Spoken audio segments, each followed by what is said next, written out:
insonda deydilar 3 xil do'sti bo'ladi.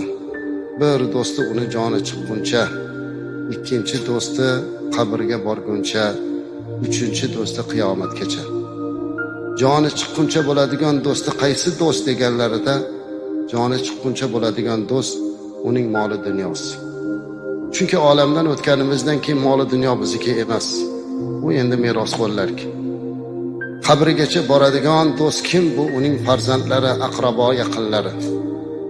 Qabrgacha boradi, lekin uni yog'iga hech kimda had yo'q.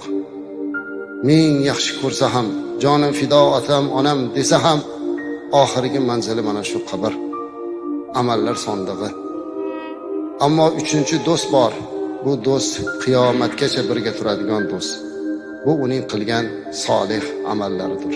Ana shu amal xolis bo'lishligi, Alloh